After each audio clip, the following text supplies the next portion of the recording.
Hi. Hello అండి. అందరూ బాగున్నారు గదా! సో, నా ఛానల్ ఫస్ట్ టైమ్ వచ్చినట్టుంటే ప్లీజ్ సబ్స్క్రైబ్ చేసుకోండి.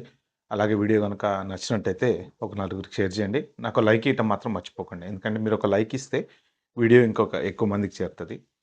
సో, మొత్తానికి మన ట్రంప్ తాత అయితే అనుకున్నదైతే సాధిచ్చాడు. మొత్తానికి యుక్రెయిన్ పీస్ డీల్ మాత్రం ఫైనల్‌గా సైన్ చేపిచ్చాడు. జెలెన్స్కీ 1 మంత్ సీజ్ ఫైర్‌కి అగ్రీ అయ్యాడనమాట. కానీ ఇక్కడ కండీషన్స్ చాలా ఉన్నాయి. మరసల ఆ కండీషన్స్ ఓకే అవుతాయా? అవ్వవా? అనేది ఎందుకంటే ఇప్పుడు రష్యాతో మాట్లాడి, రష్యాని సెటిల్ జేసి, వాళ్ళ అనుకున్న డీల్ అన్నీ ఓకే జేపిచ్చటం అంత ఈజీ గాదు. పుతిన్ కొంచెం డిఫరెంట్ మనిషి. బట్ పాసిబిలిటీస్ అయితే ఉన్నాయి గానీ, ఇప్పుడు ఇక్కడ కండిషన్స్‌లో మెయిను జెలెన్స్కీ అడిగే కండిషన్స్ పుతిన్‌కి నచ్చుతాయా? నచ్చవా? ప్లస్ అసలు ట్రంప్ ఎలా ఒప్పిస్తాడు? ఓకే. మినరల్స్ అయితే సైన్ జేసుకున్నాడు. ట్రేడ్ డీల్ ఓకే జేసుకున్నాడు. ఆ మినరల్స్ వీళ్ళకి దాంట్లో వాటా ఇస్తా అని జెప్పారు. అదంతా ఓకే. కానీ జెలెన్స్కీ పెట్టే కండిషన్సే చాలా ఐ మీన్ యాక్చువల్ జెన్యూన్ కండిషన్సే. బట్ రష్యా ఒప్పుకుంటదా? ఒప్పుకోదా? కానీ ఆ కండిషన్స్‌కి మళ్ళీ ట్రంప్ ఏంటి? ట్రంప్ గూడా ఏం చెప్పట్లా. ట్రంప్ గూడా రష్యాకే సపోర్ట్ జేస్తున్నాడు. జెలెన్స్కీ ఏమంటాడు 20% ఏదైతే ఆక్రమించింది క్రిమియాని వాటిని ఆక్యుపై చేసిన ఏదైతే ఉందో రష్యా దాన్ని వదిలేసి ఎళ్ళిపోవాలి. వాళ్ళ భూభాగాన్ని మేము ఆక్యుపై చేసిందాన్ని మేము వదిలేస్తాం అంటున్నాడు. దానికి ట్రంప్ ఒప్పుకోవట్ల. అట్లెట్లా అయిద్ది? మార్కో రూబియో గూడా ఏమంటాడు 2014 తర్వాత ఏమేమైతే ఆక్యుపై చేశారో అవన్నీ నువ్వు మర్చిపోవాలంటాడు. మరి అది డీల్ ఎలా అవుతది? పీస్ డీల్ ఎలా అవుతది? Okay. Peace deal okay. Ceasefire చేస్తాము. ఫైన్. No problem. తర్వాత ఈ ఆక్యుపై చేసినవి గూడా వదిలేసి ఎళ్ళిపోవాలిగా. మరి వీళ్ళు పీస్ డీల్‌కి ఒప్పుకున్నప్పుడు రష్యా గూడా పీస్ డీల్‌కి ఒప్పుకోవాలి. కానీ దాని గురించి అసలు ఏం మాట్లాడలేదు ట్రంప్. అసలు నువ్వు ఆ టాపిక్ ఎత్తొద్దు. యుద్ధం ఆపిస్తాం అంటాడు. ఇప్పుడు యుద్ధం ఆపిచ్చటం కోసం ఏదో సంతకాలు పెట్టించుకొని యుద్ధం ఆపిచ్చిన తర్వాత రేపొద్దున పరిస్థితి ఏంటి? ఇప్పుడు మరి జెలెన్స్కీ ఇంకోటేమంటాడు పాయింట్ నంబర్ 2 నాకు సెక్యూరిటీ గావాలంటాడు. మీ బ్రిటిష్ అది మన యూఎస్ వాళ్ళు యూఎస్ ఆర్మీ ఇక్కడే ఉండాలి. నాకు కొన్ని రోజులు సెక్యూరిటీ ఇవ్వాలి. ఎందుకంటే రష్యా మీద నమ్మకం లేదంటాడు. ట్రంప్ ఏమంటాడు, లేదా అయన్నీ ఆపప్పులేం ఉడకవు. నా ఆర్మీని నేను తీసుకెళ్ళిపోతా. కావాలంటే నీకు వేరే ఏదన్నా యూరోపియన్ ఆర్మీ సపోర్ట్ కావాలంటే తీసుకో అంటాడు. కానీ యూరోపియన్ ఆర్మీ ఈ ఎండ్ ఆఫ్ ద డే ఫైనల్‌గా అందరూ అమెరికా మీదే డిపెండ్ అయ్యి ఉన్నారు కదా! సో, ఇప్పుడు అసలు జెలెన్స్కీ ఈ డీల్‌కి రావడానికి గూడా అసలు ఎంత మన ఇది క్రియేట్ చేశారంటే వైట్ హౌస్‌లో ఆ రోజు గొడవ జరిగిన తర్వాత ట్రంపు ఈ అదే యుద్ధ సాయం నిలిపేసాడు. తర్వాత మెయిన్ ఇంపార్టెంటు ఇప్పుడు ఈ ఆర్మీకి సంబంధించినవి ఏవైతే విమానాలు అయన్నీ బైడెన్ గవర్నమెంట్‌లో ఇచ్చి మీరు కొట్టుకుంటారా అన్నారో, అది ఒక్కటి కాకుండా ఇంపార్టెంట్ థింగ్ ఏంటంటే ఇంటెలిజెన్స్ షేరింగ్ అనమాట. ఇంటెలిజెన్స్ షేరింగ్‌లో ఇప్పుడు వీళ్ళు ఇక్కడి నుంచి చూసి పెంటగాన్‌లోంచి ఇన్ఫర్మేషన్ అంతా గ్యాదర్ చేసి, అగో ఇక్కడ కొట్టండి, ఇక్కడ కొట్టండి, ఇక్కడి నుంచి వస్తున్నాయి, ఇక్కడి నుంచి ఆయుధాలొస్తున్నాయి, ఇక్కడి నుంచి అటొస్తున్నాయి, ఇక్కడి నుంచి ఇవన్నీ ఇన్ఫర్మేషన్ ఇచ్చేవాళ్ళనమాట.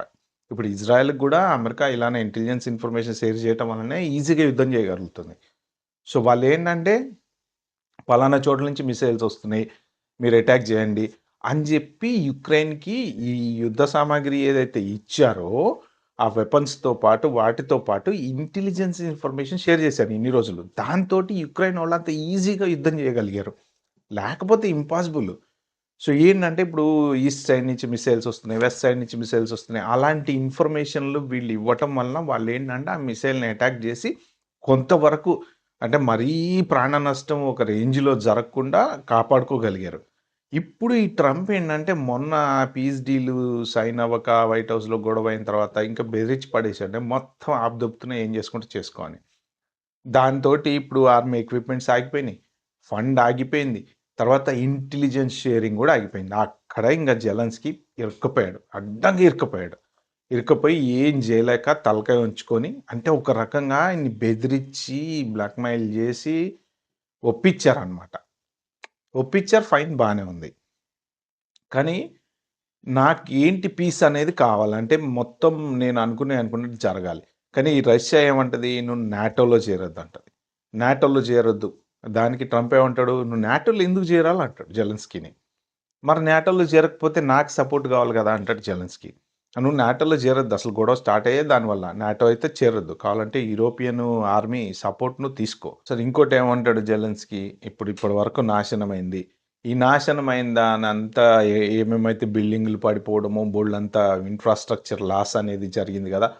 ఈ లాస్‌ని ఎవరు రీకన్‌స్ట్రక్షన్ జేస్తారు అంటే, ట్రంప్ ఏమంటాడంటే, "కావాలంటే మీరు రీకన్‌స్ట్రక్షన్ జేసుకోవడానికి డబ్బులిస్తాం. కానీ మళ్ళీ మా డబ్బులు మాకియ్యాలంటాడు." అంటే ఫ్రీగా ఈయన ఇప్పుడు మినరల్స్ ఇచ్చినా, అవిచ్చినా, ఏవిచ్చినా నేను ఆ డబ్బులతోటి చేస్తానడు. మొదట్లోనేమన్నాడు, "నువ్వు మినరల్స్ గనక రాసిచ్చేస్తే, ఆ వచ్చే ప్రాఫిట్‌లో ఏమైతుందో, ఆ ప్రాఫిట్‌లో మీ కంట్రీ డెవలప్ జేస్తా" అన్నాడు. కానీ ఇప్పుడేమంటున్నాడు, లేదు, లేదు నీకు లోన్ ఇస్తా కావాలంటే, ఈఎంఐ గట్టు నువ్వు డెవలప్ జేసుకో కంట్రీ అంటున్నాడు. కానీ ఇదంతా పెద్ద మిస్టరీ అయిపోయిందనమాట. ఒక్కటేంటంటే యూరోపియన్ యూనియన్‌లో చేరతా అని జెలెన్స్కీ అంటే, ఒకప్పుడు రష్యా వాళ్ళు నో నువ్వు యూరోపియన్ యూనియన్‌లో కూడా చేరటానికి వీల్లేదన్నారు. కానీ ఇప్పుడేంటంటే కొంత టోన్ మార్చి, యాహ్! నో ప్రాబ్లమ్ నువ్వు యూరోపియన్ యూనియన్‌లో చేరు. కానీ నాటోలో చేరొద్దు. నువ్వు నాటోలో చేరితేనే మాకు ప్రాబ్లమ్. మెయిన్ ప్రాబ్లమే నాటోలో చేరటం అనేది. సో, ఆ యూరోపియన్ యూనియన్‌కి ఎటువంటి అబ్జెక్షన్స్ చెప్పట్లేదు గానీ, నాటోకి మాత్రం అబ్జెక్షన్స్ చెప్తున్నారనమాట. కాపోతే జెలెన్స్కీ పరిస్థితి ఏంటి అంటే, ఇప్పుడు ఒకవేళ ట్రంప్ ఇది కూడా ట్రై చేశారు. మన జెలెన్స్కీని మార్చి పడదొబ్బి వేరే వాడిని ప్రెసిడెంట్ చేద్దామని. కాకపోతే ఏంటంటే, యుద్ధం నడుస్తున్న టైంలో ఎలక్షన్స్ పెట్టడాలు, ప్రెసిడెంట్‌లను, ప్రైమ్ మినిస్టర్‌లను మార్చటాలు అవన్నీ పాసిబిలిటీ కాదు కాబట్టి, స్టిల్ అది వర్కౌట్ అవ్వలేదు. బట్ ట్రంప్ ఆల్రెడీ వేరే వేరే ఎక్స్ పార్టీ వాళ్ళతోటి, అపోజిషన్స్ తోటి వాళ్ళందరితోటి చర్చలు జరిపాడు. కానీ అనుకున్నంత వర్కౌట్ కాలే. జెలెన్స్కీని అంత ఈజీగా, సింపుల్‌గా ఇప్పుడు ప్రెజెంట్ ఉన్న పరిస్థితుల్లో తీసి పక్కన పెట్టడం అనేది పాసిబిలిటీ కాదనమాట. పీస్ డీలు జెలెన్స్కీ అయితే ఒప్పుకున్నాడు. 1 మంత్ సీజ్ ఫైర్‌కి ఆహ్, అంగీకరించాడు. రష్యా ఎలా రియాక్ట్ అవుతది? రష్యా ట్రంప్ మాట ఇంటదా? ఇనదా? రష్యాకేమి గొంతెమ్మ కోరికలున్నాయి. ఇప్పుడు ఈ 20% భూభాగాన్ని వదిలేయకుండా ఆక్యుపై చేసుకొని అలానే ఉంచుకుంటే అది కూడా పెద్ద ప్రాబ్లమే అవుతది యుక్రెయిన్‌కి. సో, ఇంకా రష్యా మీద ట్రంప్ డీల్ మీద డిపెండ్ అయ్యింది. ఏం జరుగుతదో చూద్దాం మరి. ఓకే ఫ్రెండ్స్, ఈ వీడియో గనుక మీకు నచ్చినట్టయితే please like, share, subscribe my channel. Thank you.